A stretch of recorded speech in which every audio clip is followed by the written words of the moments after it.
Hello everybody, this is Tennille, your Cloth Nappy Doctor. Apologies for not doing it last night. I had a little person decide they want to vomit just before I started. So as all mummies know, we must be adaptable, and the thing I love about AMAs is it'll always be up there and we can check it. So I hope I didn't disrupt your night. I'm sure I didn't, but I'm sure you found something else to do.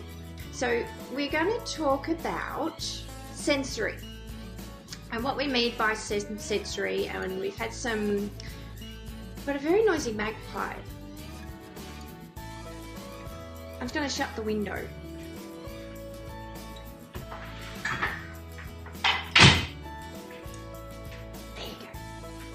So I'm going to talk about sensory, which is something I see a lot of parents, hello, say hello if you're there.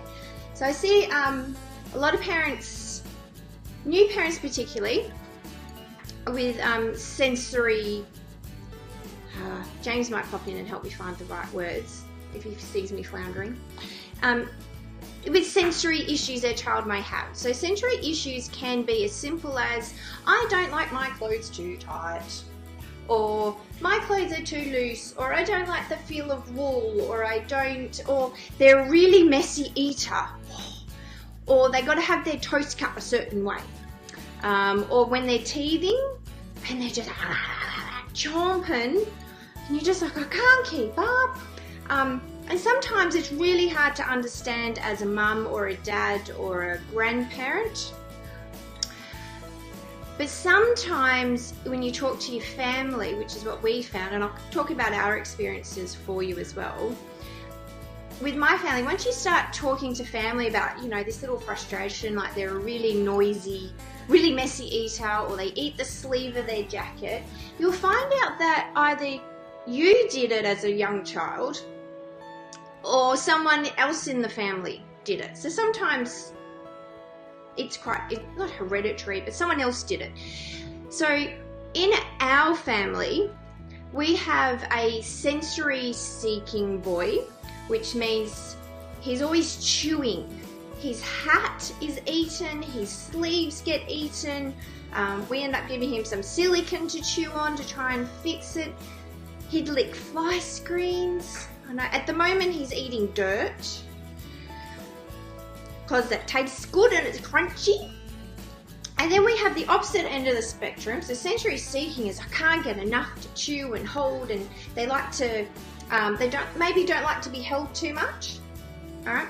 The other end of the spectrum is my Abigail, who is not sensory seeking. So you've got to give her the sensory. So she likes to be held tight and swaddled. So maybe you've got a little baby who loves to be swaddled really tight.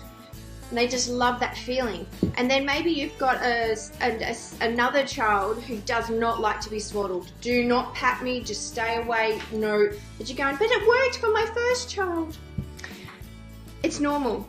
So I thought we could have a chat about some of the things we have at Apikali to assist.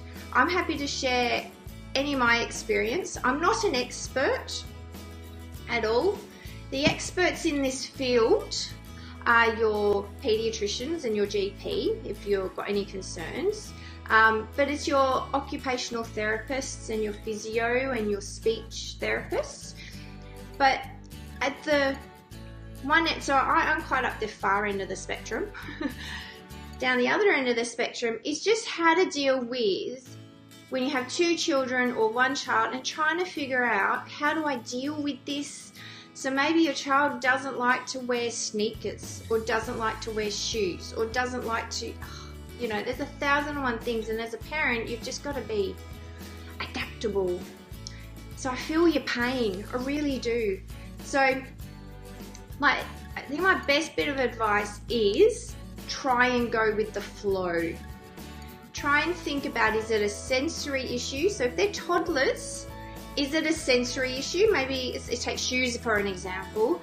Maybe they don't like that type of shoe. You can't see why. Maybe it's too tight on their foot. Maybe it's too heavy. Maybe, who knows? Maybe they don't like the colour. Who knows? Work out if it's a power struggle, and then, you know, there's ways to get around that, or if it's a sensory issue. So sometimes we think it's a power struggle when it's really a sensory issue. And I've done that with my boy. I thought it was a power struggle when he was 2 or 3, especially when toilet training. So sensory issues can start coming up with the toilet training because there's a change. So if you can work out if it's a power struggle or a sensory issue, then your plan of attack changes. Sensory, I think the sensory area is so huge because it comes into feeding and dressing, even nappy changes. Maybe you got one that doesn't sit still. So that's sensory. They're sensory seeking. You just want them to sit still for 2 minutes so I can get your nappy on. It's finding strategies to deal with that kid who's off and running. So I was going to show you a few things we've done. Hello, Shasta Rose. Is that right? I hope so. Shasta or Shasta? Shasta sounds nice. Yeah. Hello. So feel free to pop up your questions. I'm happy to talk about our experiences and anything I've talked to other parents, especially in the special needs area, that can help. Even share your concerns, share your frustrations. That's fine, not a problem. My Nathan had to have his toast cut a certain way, and when you're running and you're so busy in the morning, it's like, does it really matter? It does to them. So it's also a struggle, and it's about keeping your own sanity as well, especially if you do have a child. Oh, wonderful, thank you. It's about also keeping your own sanity, and it's okay if you don't understand what your child's going on about, and it's okay if you don't know what to do. So I used to get really upset because I didn't know what to do, and to be honest, even now I get upset because I don't know what to do. Sheesh, I haven't been given a degree in this. Find your resources. It can be a mother's group, it can be a website, it can be a forum, and if you're really concerned, it can be going to your GP or employing a speechy. There are lots of services out there and you're not alone. I think that's my biggest bit of advice, is you're not alone, and there are other parents experiencing the same thing. So I'm going to have a natter about some of the things we stock and why we stock them, just because that gives me a reference point to talk about. If you've got any questions, pop them up. Even if this is finished, pop them up, because that's what this group is about, is helping each other. Someone else might have a child who doesn't sit still, and how do they deal with it? So I suppose we can start with nappy changes. So if you've got the kid that runs around and will not lay down to get their bum done, and you know you're doing the last or second last snap up as they're off and running. One tip that I had, which never came up a lot, was putting stickers on their hands. And they get to choose the stickers. You make them big and bright, and they can have a look at the stickers. And that was usually enough time. By the time they look at the stickers, you've got the nappy on. I thought that was quite a good one. There's having the toys there. Some of it's about being prepared, having your stuff ready to go. Oh, Shasta, yes, for special needs children. I am absolutely honoured you're here. Oh my gosh, amazing. Oh, I struggle with one. Anything you can share, please do, please do.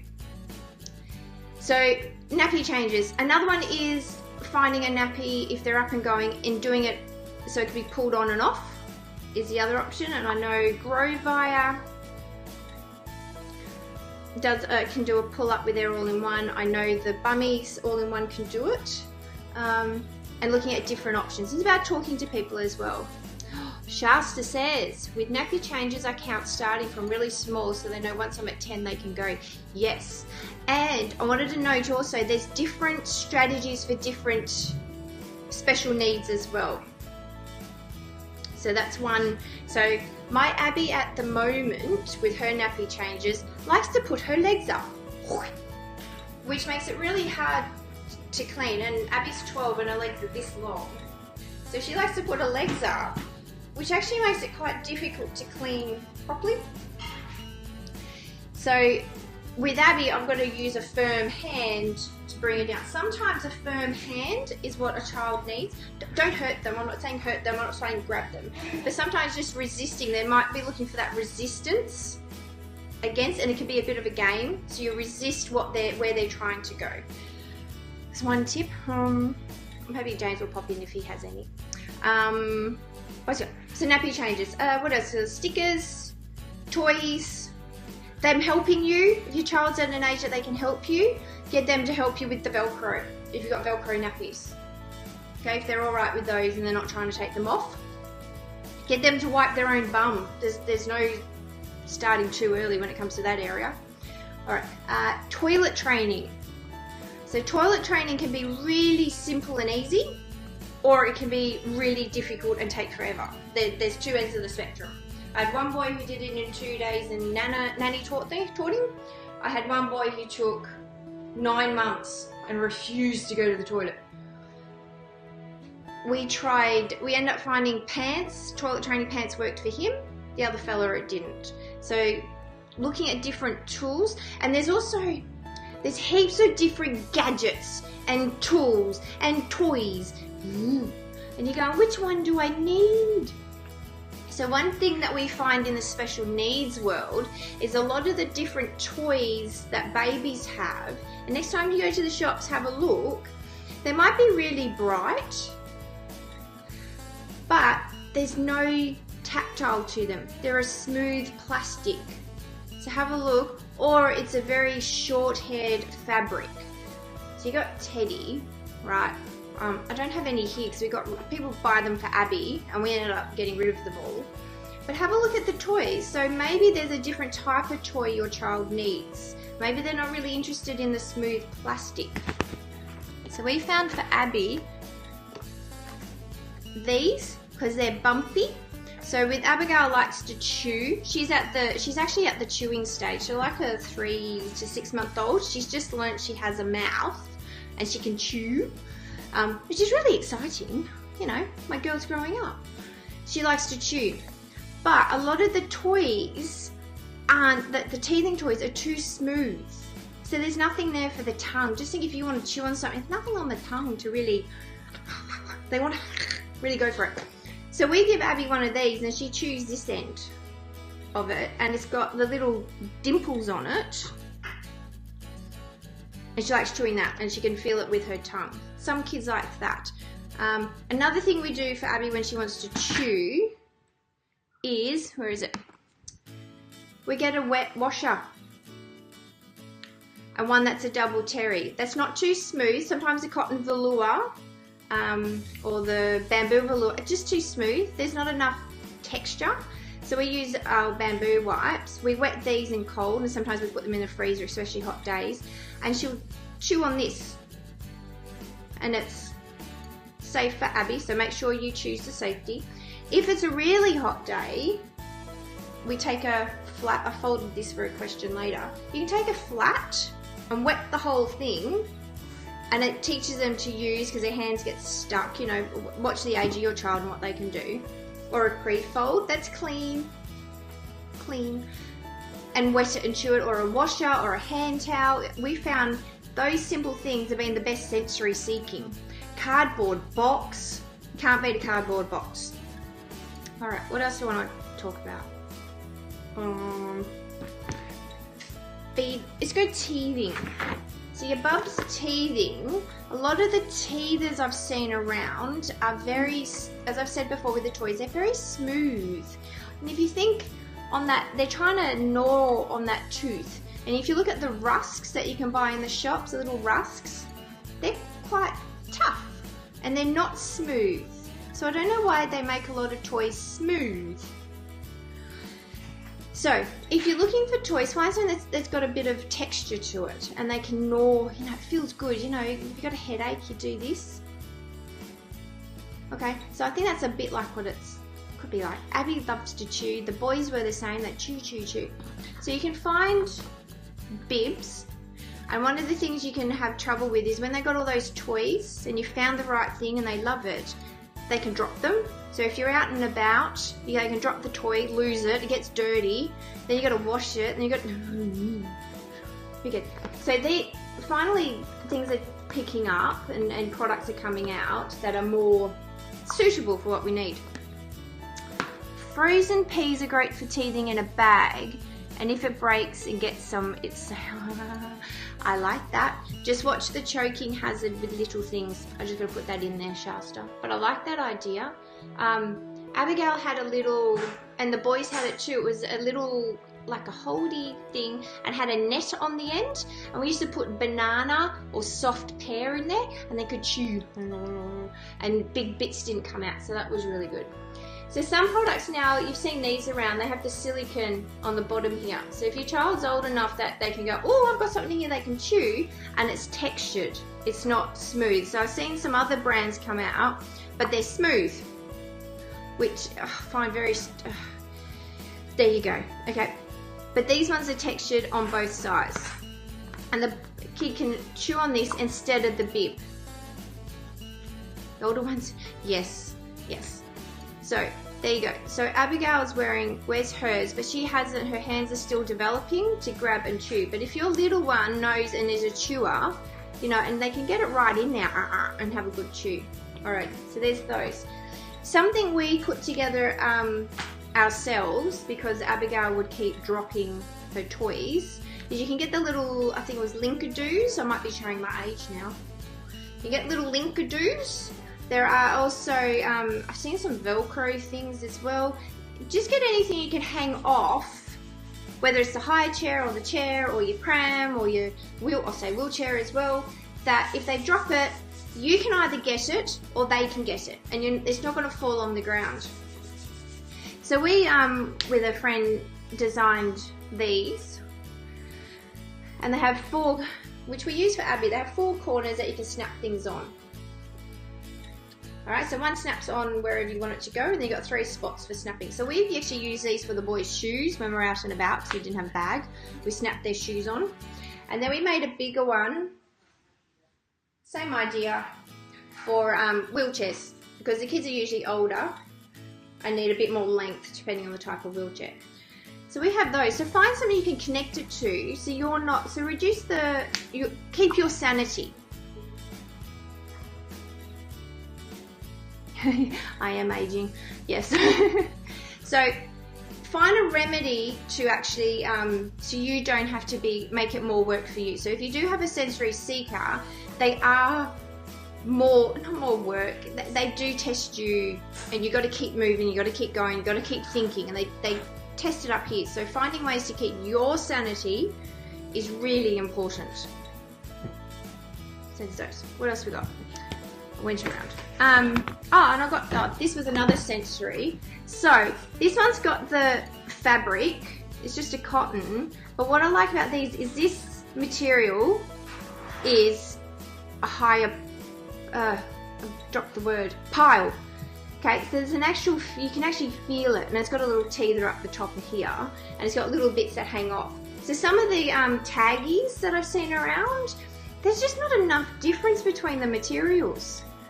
So these ones we love, and it can got a little hook and a bit of elastic to hook over something as well. I would like it if they actually put a snap on that, because you haven't always got the option to, you can put it around their wrist, anyway, or you can put that on the tag, you can put it on there, there we go, look at that, anyway.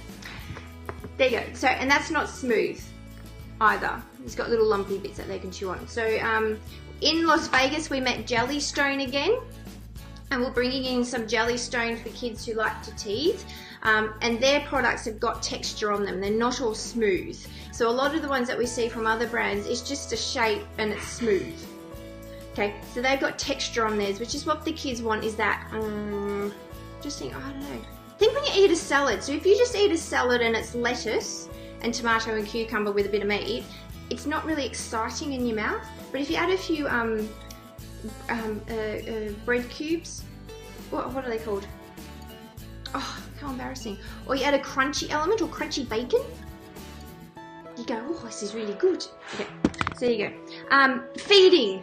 Sensory seekers or those who aren't sensory seekers, those who are like, yeah, whatever, just feed me, fabulous. They just sit there and they eat. Nathan was a sensory seeker, which means he made a mess.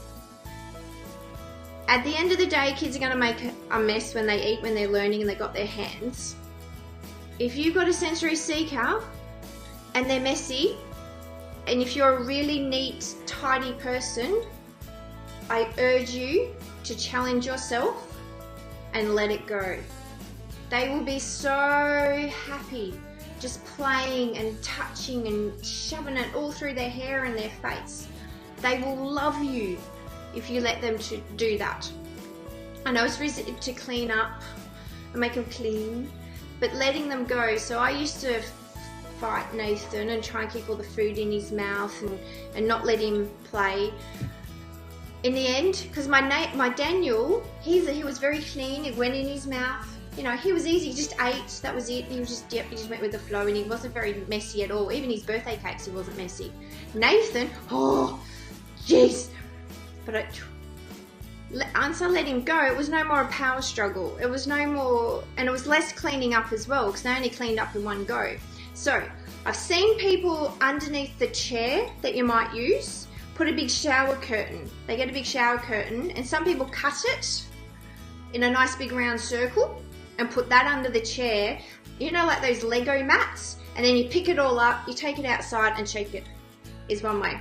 And they use the hose to spray it off. So that's one way to save your sanity. You can get all sorts of these. There's some that are already done. I found the thicker shower curtain, not the cheap ones that you can pull, but the really thicker plastic ones. And I know it's plastic.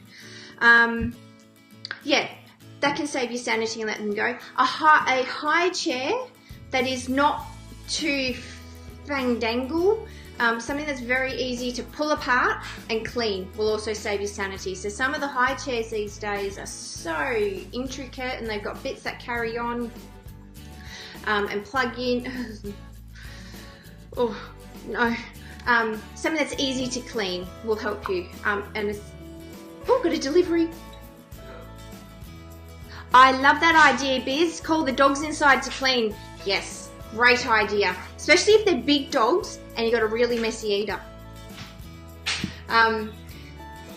Cleaning up, we found nice big wipes, at least 20 centimeters, are really good. A washer or a flannel or a face cloth, whatever you call them, and from whatever part of the country you're from, fabulous. If you've got a really messy eater, a flat is really good because they're square and you can get in there and clean them up. And you don't have to worry about going back and forth.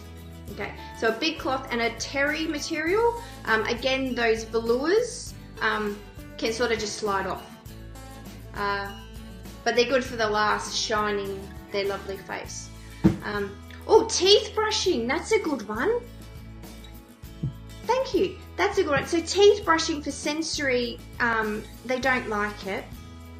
Sometimes they do.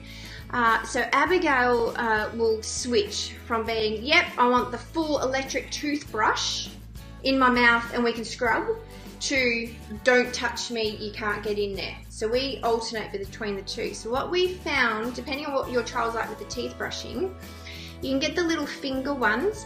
I don't have it here. So you get the little finger ones, and they're from Jack and Jill. And you put them over your finger and they're nice and gentle. It's got a really nice little bristle on them. And you can do that. Don't forget their tongue.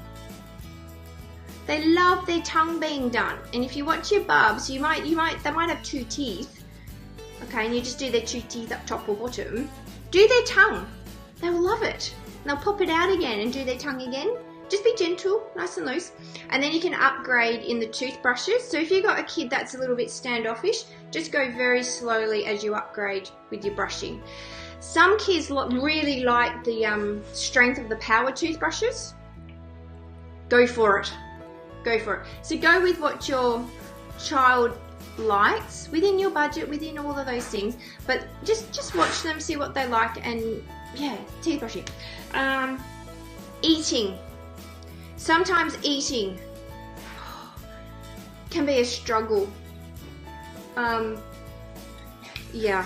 So we've had such opposite ends. So Abigail is reluctant to eat. So I know Abigail's an extreme case, but a lot of what she goes through is relevant, and we like to help parents. So Abigail is sensitive around her mouth. So one of the best things, if you've got a kid who's a bit reluctant and you can't quite figure out, you know, they should be eating or starting to be interested, but they're the speeches would suggest just lightly touching around their mouth, just so their brain can go, oh, this is dinner time. Okay, rightio. Okay, that we do that particularly before, if we know she's a bit reluctant to have her teeth brushed, or if we're going to do some sensory play with her, we just let her know, you know, and just getting those parts of the body alive and working. This says, we used 2 brushes for a while, so daughter would use one and chew on it while I snuck in and brushed at the same. Great idea! 2 brushes, chomping on one while you do the brushing with the other. I like that. I might try that. See, I didn't know that. I love it. All right, so easy. So that can be one, if they're reluctant. Another one is giving them a choice. And it's not a matter of giving them a choice of spaghetti bolognese and curry, all right, and then you got more work to do. It could be as simple as peas or carrots. So I had a friend of mine whose son would only eat pasta, and I think it was carrots. He wouldn't eat anything else. So they just went with the flow for a couple of months. He was okay. He'd eat fruit, but when it came to the, you know, those normal dinner things, so they just went with the flow and just did the pasta and the carrot, and gave him a choice. I think we're doing carrots and peas. He got a bit of that, and made sure he had fruit and his dairy. That was fine. That was okay for a little while. If it goes on for a long time, then you might want to see your GP. All right, but sometimes kids are like, oh, I don't want to eat. And your toddlers, you'll find that they will hoe down food for a couple of weeks, and then they're like, I'm not eating, I'm not hungry.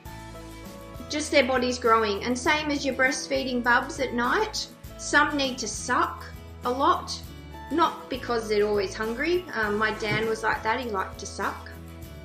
And a dummy, he would not take a dummy, would not take it, so I was everything. But that's okay.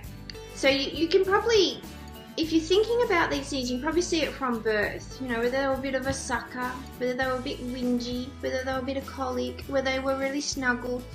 You can start seeing these patterns coming in. What was I talking about? Choice. Oh no, I went off on a tangent. That's not good, is it? Oh, food. Talking about food. Okay. So sensory seeking can be, so if they're reluctant to eat, you can just have a ritual. This is what we're doing, this is what's next. A little bit of sensory around their mouth, as we find works well with Abigail. And choice, having a choice of your foods can also help. If you've got a sensory seeker, and also a kid who is like, I want it this way and this way only, which our Nathan was, and still is actually. Daddy made him a jelly and peanut butter sandwich this morning, and Dad put it together. And he got quite upset because Dad put it together, because who knew a sandwich had to be a part with jelly on one side and peanut butter on the other? He wanted to sort it out. But that's okay. For those kids, we find giving a choice and step by step can help.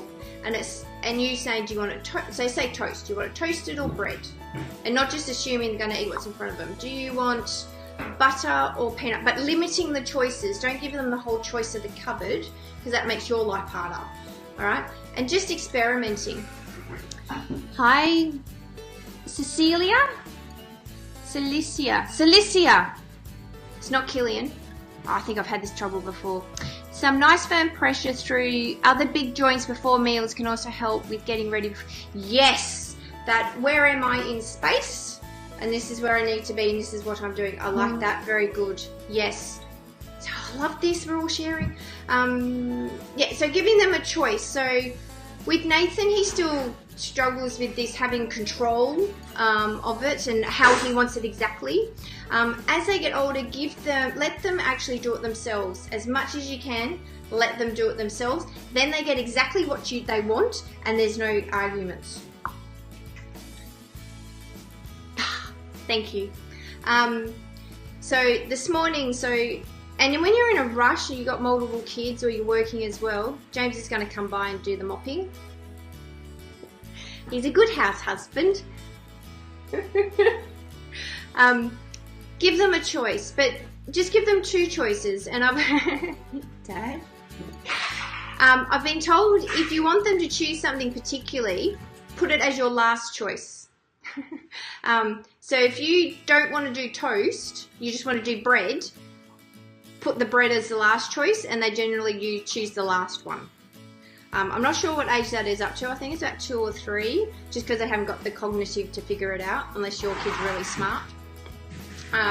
So this morning it can be have a choice of 1 or 2 things. Too many choices, it's overwhelming.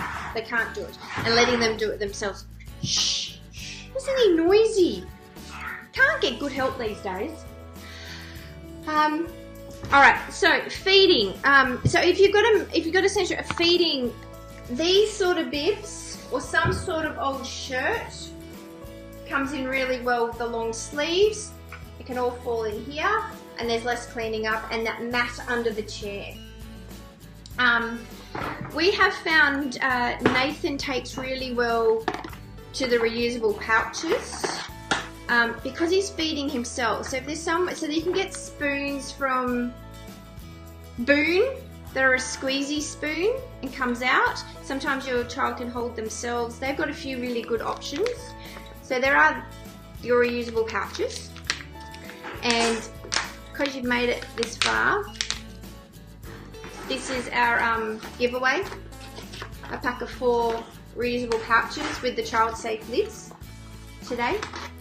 So just comment below pouches and you go in the draw. Okay, so there's a pack of these to win, but I'll come up to that to the end again. What else we talk? Sensory. I can't think of anything else. Unless if you come up, pop it up below. Now, we had a couple of questions. One question was reusable wipes. Do you need them? Of course. Reusable wipes. To get started with reusable wipes, all you need are wipes and water. That's all you need. Wipes and water. If you want to get a bit more fandangle, or you need a bit more cleaning power, you can add essential oils, or there's different types of foaming sprays you can get, and you can get them in a bottle. So if you come to reusable wipes, there's lots of different ways you can do it. You need to think about what would work for me. So some parents like to get the old Huggies containers that have the pop-up lid. I don't know if you can get them anymore, and fold them in back and forth. I don't have time for that, and pull them out themselves. There's that option. They just put a bit of water and a bit of essential oil in. We have our swipes kit, which is a washable wipes kit. But at the end of the day, you need your wipes and some water. So you can either keep your wipes in water. So if you know you're going to use 10 a day, put 10 in and go with that. Or you can dip them as you go. How much water do you need in your container? Well, I like it wet. I like it really wet. James doesn't. He likes it just damp. There you go. So what reusable wipes are worthwhile. They are not as bad and they're not hard. If you're using cloth nappies, it's easy. They're a fabulous addition to disposable nappies or non-cloth nappies. And our biggest tip is get one that covers your hand, because as bub grows, their poos get bigger. Or if they're a poo every couple of days bub, when they're little, there's a lot of poo. It saves you getting it under your fingernails. Because some people take a washer and do it in 4, and I did that, I'll be honest. They were too small and I got rid of them, and it hurt. Is it best to use distilled, or doesn't matter what type of water at all here? It does not matter. We have tank water, and we use that. When we go away, we just use whatever. Just make sure it's not dirty. All right. So if you're camping and you take it from a creek, just make sure it's clean. okay? And your bub's not got no major rashes or open sores, all right? So basic hygiene. So no, you don't need distilled water at all. That's just more effort, honestly. Some of the spray bottles say you need distilled water.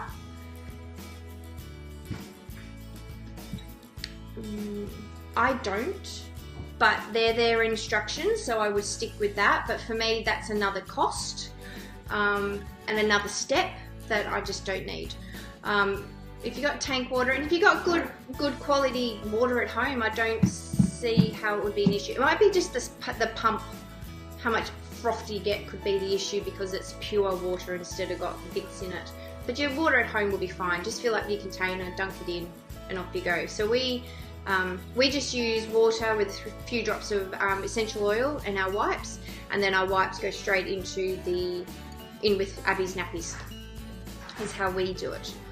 The wipes are also great if you have another pail in the kitchen for all those messy eaters for their face, and you can use as many as you want without using the disposable ones. And there's no chemicals on them, it's just water. So James, even though the ones that say, oh, no fragrances and no chemicals, James's hands still split. He has sensitive fingers. These fingers would be splitting if you use it. It just dries them out. It somehow dries them out. I'm not sure. And I know Baby Behinds has a post going around about her girl at the moment, how she get bad rash with the disposable wipes. And honestly, we would go through probably 2 packs a week. I was doing the costs the other day. I've done them on Apikali. 2 packs a week of the disposable wipes. You get them in packs of 9, I'm pretty sure. You know, every 2 to 3 weeks you're buying more. And sure, they're cheap at $10 now. I used to pay $20 a box when needed, but no. I had to use them for Abby the other day, the little disposable ones. They're like this big. I'm sure they've gotten smaller. They're tiny. Abigail's 12. She has a bigger bottom than a newborn, but we went through nearly half a packet for just a medium size number 2. Oh, that hurt. That was at the hospital because she was in hospital. It was a bit hard to, I'm not storing dirty wipes when we're in hospital, so we need to do that. But I have that choice, which is great. Yeah, all right, so they're wipes. If there's any other questions, pop them up. We had a question from Hillary asking about a fold for flats that is great for poo-splosions. Now, I will link, Hillary and anyone else who wants to know, the AMA I did on folds for flats and pre-folds. All right, so it'll be in there. So this one is and would you believe something wrong. Okay, I'm gonna go back. It's this fold that's good, okay? So this is the one that you fold up in 3 through the middle. Good for boys and girls. James, do you remember what this fold was called? It's not the Kite Fold. No, it's not the Kite Fold. Alright, so I'm going to see if I can be really smart. Mr. Teddy here. Now, the goal is, pop it on. You go around. Okay, and so what you're looking for is forming a bucket down here. So if you look at the leg, alright, it's here. The idea is if you tuck this in a bit, now it's all snapped on and pinned or whatever, it's going to form like a double gusset. So if you just roll that in, it's going to form another barrier for poo-splosions. If your flats that have got a terry on them will help hold the poo. So it's got somewhere to grip onto, so a terry is really good, so your cottons and your bamboos. The flat ones can be a bit harder. There's the Kite Fold. Can do the same thing. The Kite Fold gives you a bit more opportunity to get the sizing for your kid that you need. That one. But the goal is this, whoops, step it off, is to curl that in. And then a really good cover. A cover that fits really well, and make sure you have a firm fit around the legs so 2 fingers can go in nice and firm so it doesn't hurt you. So now I've got stretchy hands on today because it's one of those days. Okay, so you can get 2 fingers in comfortably. Alright, that's That's the best fold we use for Daniel, who likes to do a poo every 7 days. I hope that helps. They're all the questions we had. We only had 2 questions. Yeah, that was fun. So we're giving away, and I'll pop the details up on the comment, a 4-pack of Bummis reusable pouches, because we talked about sensory seeking today. Alright, so it's a pack of 4, and you need to comment pouches to go in the draw. So, and I'm going to draw it. When am I going to draw it? I'm going to draw it tonight at 6 o'clock at dinner time, is what I'm going to do. 6 o'clock Brisbane time. 6 o'clock is what I'm going to do, because you guys have been here and you've been there. So if you want to tell your friends, you can, because I've said this a bit later in the video, not at the beginning like I usually do. So you guys have a greater chance of winning. Alright, so I'm going to draw it tonight at 6 o'clock. So just comment pouches to win. So they have 4 cute. So you got a fox. I like these. There's new designs coming out. A dinosaur. That's a snake. No, it's a flamingo. There's the legs. I kept thinking it was a snake. That's the squirrel.